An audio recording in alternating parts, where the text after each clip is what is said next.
বন্ধুরা নমস্কার, আমি প্রেরণাতি রান্নাঘরে আপনাদের সবাইকে স্বাগত। আজ একটা নতুন রেসিপি নিয়ে এসেছি।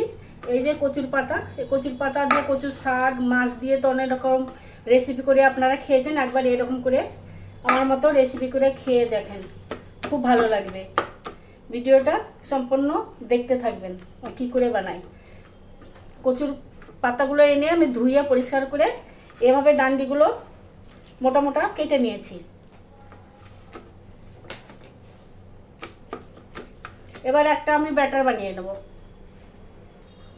দিয়ে দিলাম 2 চামচ বেসন,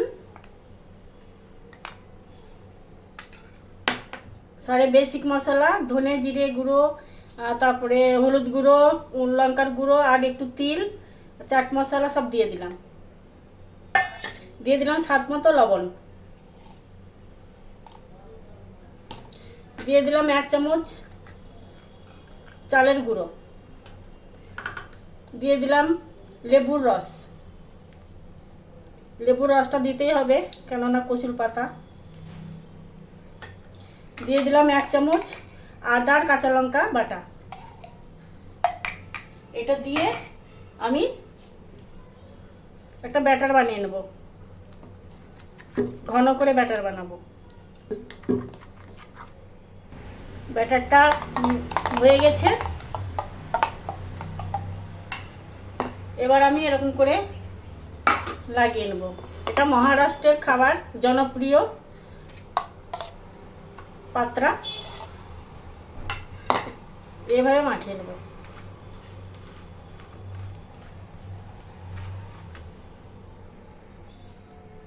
এর উপরে আর একটা পাতা দিয়ে দেবো,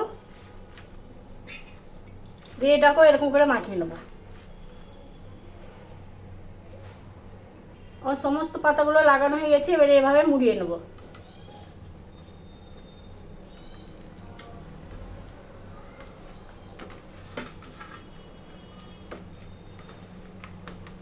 আগে একটা স্টিমে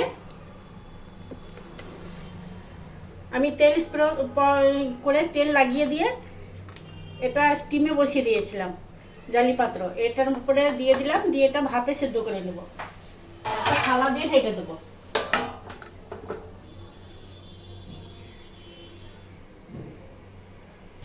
আমি 7 মিনিটের মতো ঢাকা দিয়ে রেখেছিলাম, দেখে নেব। ঢাকাটা তুলে দেখে নেব কি সুন্দর স্টিম হয়ে গেছে। এবার আমি এটাকে উঠিয়ে নেব।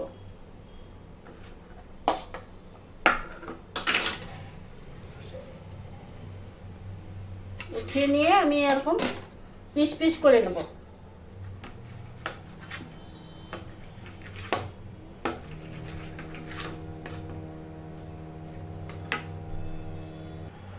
আমি এগুলোকে পিস পিস করে কেটে নিয়েছি। এবার একটা প্যান বসিয়ে দিলাম, দিয়ে তেল দিয়ে দেবো। প্যানটা গরম হয়ে গেছে, দিয়ে দিলাম তেল।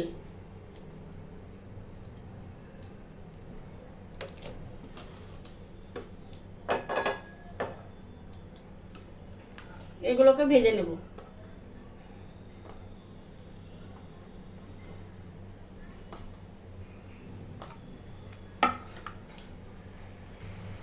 উলট পালট করে ভেজে নেব।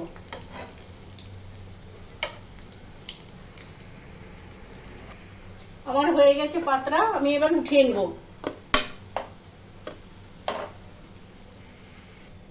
তাহলে বন্ধুরা, আমার হয়ে গেল মহারাষ্ট্রান স্টাইলে পাত্রা। ঠান্ডা হয়ে গেলে এই ধনিয়ার চাটনি দিয়ে সার্ভ করুন। খেতেও যেমন ভালো, আর খেয়ে দেখবেন অন্য রকমের একটা রেসিপি বানিয়ে দেখালাম আজকে।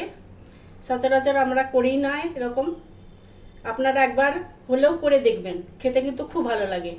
খুব মচমচে হয়েছে, কিন্তু এখন খুব গরম। এই দেখো, খুব টেস্টি হয়েছে বন্ধুরা। একবার হলে ট্রাই করে দেখবেন। আর আমার রেসিপিটা যদি ভালো লেগে থাকে তাহলে কমেন্ট, শেয়ার আর ফলো করতে ভুলবেন না বন্ধুরা।